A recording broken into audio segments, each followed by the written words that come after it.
गर्मियों की एक सुहानी सुबह फाइक फुलझड़ी नगर के कुएं के पास बैठा हुआ कुछ सोच रहा था। अचानक फाइक को किसी जानवर के गुर्राने की आवाज सुनाई दी।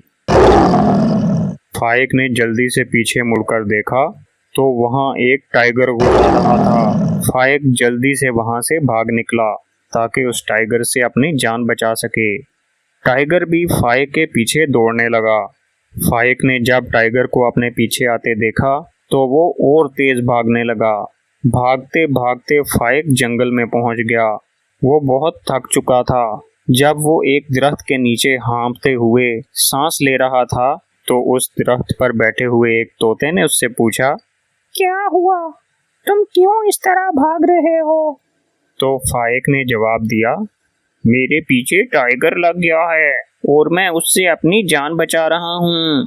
तोता बोला, तुम ना घबराओ, उस दरख्त के पीछे एक कुल्हाड़ी पड़ी है, वो पकड़ो और टाइगर को मारो। फाइक जल्दी से उस दरख्त की तरफ बढ़ा और उसने देखा वहां एक कुल्हाड़ी थी।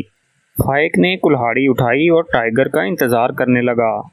थोड़ी ही देर में टाइगर भी वहां पहुंच गया और उसने फाइक पर हमला करने की कोशिश की। जैसे ही टाइगर ने फाइक पर जंप लगाया तो फाइक ने कुल्हाड़ी से उसे मारा। टाइगर जख्मी होकर वहां से भाग निकला। फाइक ने अपनी जान बचाने पर तोते का शुक्रिया अदा किया और वापस अपने गांव चल दिया। गांव पहुंचकर जब उसने गांव वालों को सारा वाकया बताया तो सब गांव वालों ने तालियां बजाकर फाइक की बहादुरी की दाद दी।